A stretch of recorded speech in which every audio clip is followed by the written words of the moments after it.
This week, we'll continue to read in Margaret Wheatley's text about interconnectedness and leading with emergence. Sometimes when I read her work, I feel like I'm trapped in an episode of The Big Bang Theory, but it really connects to Kahneman's arguments about fear, the blinders of our arrogance, our reductionism. Both are created by and create fear and disconnectedness. It leaves us with a metaphorical sense of homelessness. Because of our blinders, we need constant learning. It sometimes involves introducing or allowing chaos and discomfort, even anger, to lead to learning. Because if education just reinforces what everybody already knows or thinks they know, that isn't learning, because to learn is to change. To learn is always to change. Though Wheatley downplays the value of individual change acts, and this is where I take issue with her, I still find that personal transformation leads to real systemic change. I do take her point about emergence and how outcomes are based on initial decisions that we make. Another lesson is the interplay of diversity and harmony. Nature depends on diversity to survive.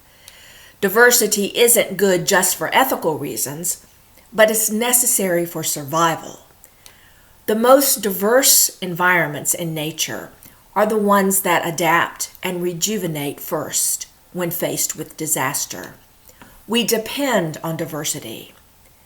But that diversity collaborates to bring about a balance, a harmony, a new order. If we put ourselves behind gated communities and erect walls, we endanger our very existence. We will also look this week at theological reflection as a practice of leadership in the Another Way text.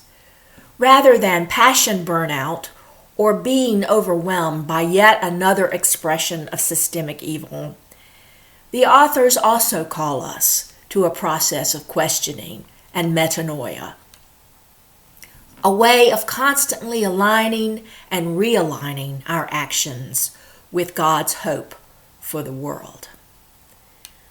We live in a tortured and fragmented world. I don't have to tell you what you already know.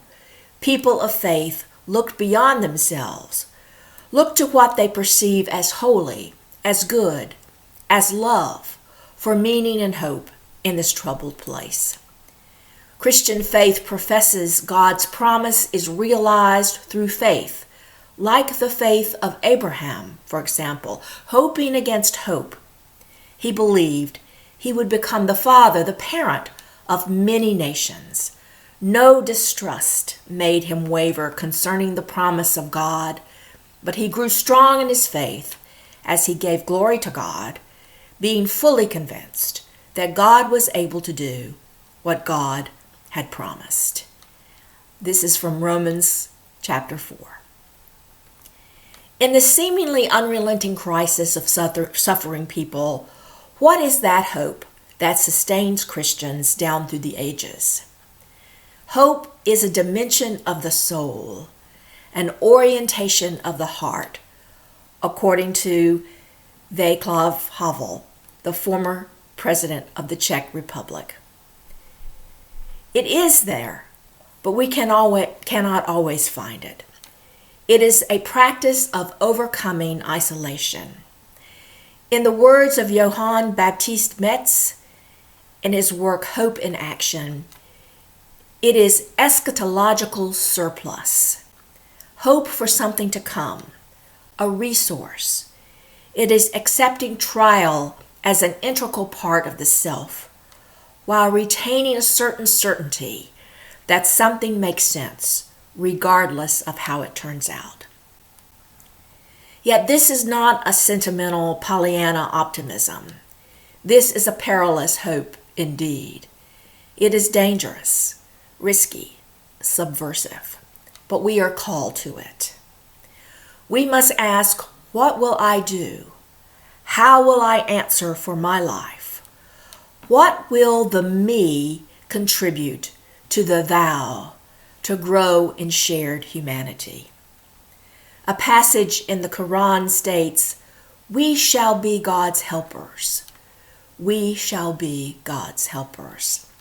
And 1 Corinthians 3:9 is often translated, "We are co-workers with God." You are God's field. You're God's building. I've been inspired by a new book on Julian of Norwich by Matthew Fox. You see that? Which is very apropos for our time. It's called Julian of Norwich, Wisdom in a Time of Pandemic and Beyond. She lived during the bubonic plague and was an anchoress, which is not exactly the same thing as a hermit. An anchor was a symbol of hope in the early church. She sheltered in place, if you will, in a room beside a church. But she had a window from which she attended Mass and visited with people who came to her seeking spiritual advice. She was known, among other things, for her vibrant sense of joy and resistance to despair and acedia. And perhaps the most famous Julian quote is, "All things shall be well, all manner of things shall be well." I think it's sometimes, unfortunately, been turned into kind of a platitude. But she was no stranger herself to the dark night of the soul. And her hope was not that everything was going to be all right in that Pollyanna sense, but a certain certainty that something makes sense. A faith in God's mercy and grace. And she wrote, "Charged with the quality of reverence and loving awe, we turn ourselves with all our might toward action."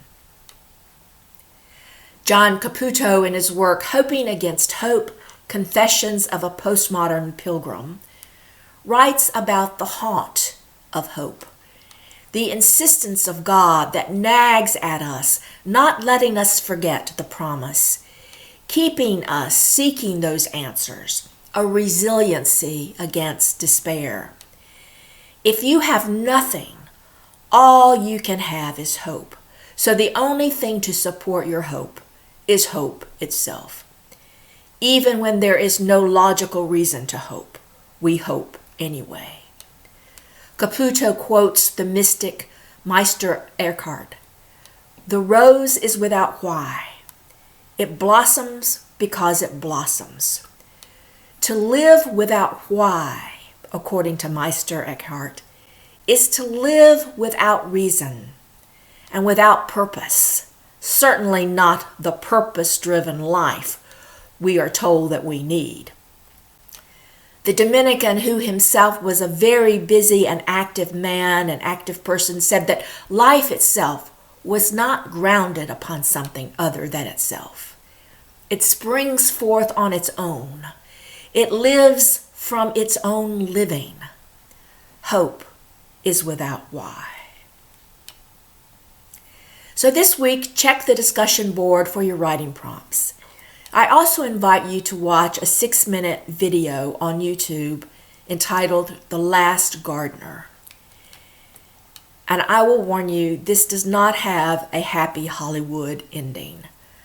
But I love that it tells a story of the haunt of hope, the hope that is without why. And I'll close today with a poem entitled "Rising in Perilous Hope" by Marge Piercy, and from The Colors Passing Through Us. And I'll also post it on the content page. What can I hold in my hands this morning that will not flow through my fingers? What words can I say that will catch in your mind like burrs, chiggers that burrow? If my touch could heal, I would lay my hands on your bent head and bellow prayers. If my words could change the weather, or the government, or the way the world twists and guts us, fast or slow, what could I do but what I do now? I fit words together and say them. It is a given, like the color of my eyes. I hope it makes a small difference, as I hope the drought will break in the morning, come rising out of the ocean, wearing a cloak of clean, sweet mist and swirling turns. Until next time.